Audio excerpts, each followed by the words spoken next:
Electrostatic आया कहाँ से, क्या होता है और कैसे होता है। How many types of charges, what is coulomb. Force लगने वाला जो होता है वो भी दो तरह। कूलम जो साइंटिस्ट थे उन्होंने चार्जेस के बीच में फोर्स कितना लगता है। Hello students, I am Mayank Mishra, physics faculty at Motion Education Muzaffarpur centre and today I am starting with electrostatics. We will know about electrostatics, what is means electrostatics. सबसे पहले हम देखेंगे इलेक्ट्रोस्टैटिक आया कहाँ से, क्या होता है और कैसे होता है। पहले हम इलेक्ट्रोस्टैटिक के बारे में हम अगर नाम को क्लियर करना चाहें तो इलेक्ट्रोस्टैटिक, इलेक्ट्रो का मतलब होता है students charge, right, and static का मतलब होता है rest.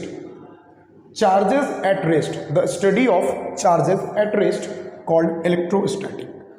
Okay, now we will know about how many types of charges. There are two types of charges basically, like positive charge and negative charge. Okay, and the minimum charges exist. It is the electron charge of electron 1 e is equals to minus 1.6 into 10 raised to power minus 9 coulomb. Okay, coulomb, what is coulomb? Coulomb is the unit of charge. It is based on the name of scientist Coulomb, C-O-U-L-O-M-B, Coulomb. Okay, तो students अब हम ये देखेंगे कि दो तरह का charge होता है, एक पॉजिटिव एक नेगेटिव। जो पॉजिटिव चार्ज होता है उस पर होता है प्लस का मैग्नीट्यूड सेम, प्लस का 1.6 इंटू 10⁻⁻19 कूलम। दो चार्जेस हैं, पॉजिटिव नेगेटिव, या फिर अगर पॉजिटिव पॉजिटिव हो नेगेटिव नेगेटिव हो, चार्जेस के बीच लगता है फोर्स।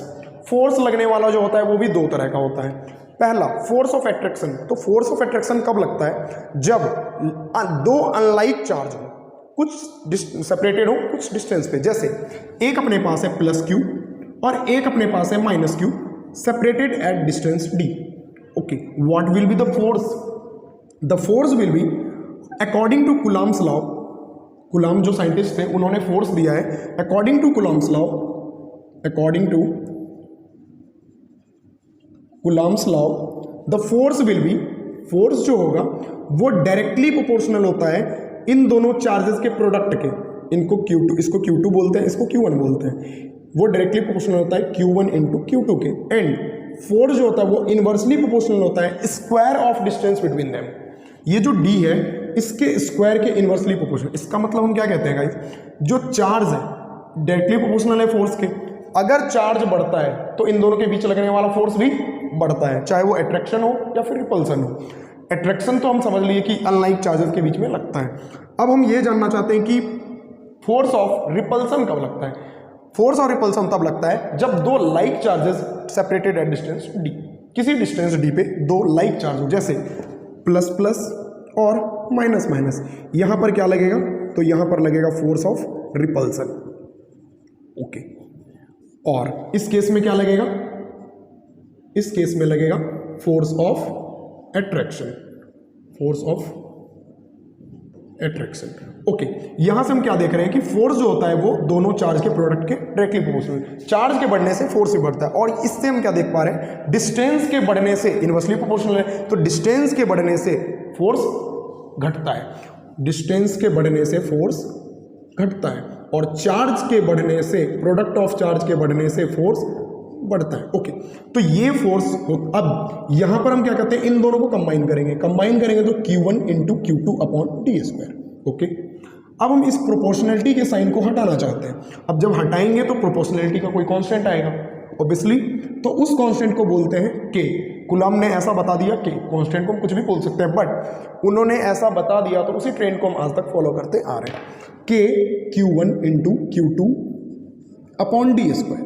ये तो ये के क्या है? अब के जो होता है वो इलेक्ट्रोस्टैटिक फोर्स का कांस्टेंट है। के इज कांस्टेंट, इसका भी कुछ वैल्यू होता है। ये के जो होता है वो होता है 1/4 पाई एप्सिलॉन नॉट, ये इसका वैल्यू है।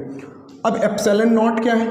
एप्सिलॉन नॉट है अपना परमिटिविटी ऑफ फ्री स्पेस। ये देखो मैं यहां लिख रहा हूं permittivity of free space. Okay, तो आज हम इलेक्ट्रोस्टैटिक फोर्स के बारे में जान लिए कि ये कूलम्ब्स लॉ कहता है दो चार्जेस के बीच में फोर्स कितना लगता है। Okay, thank you.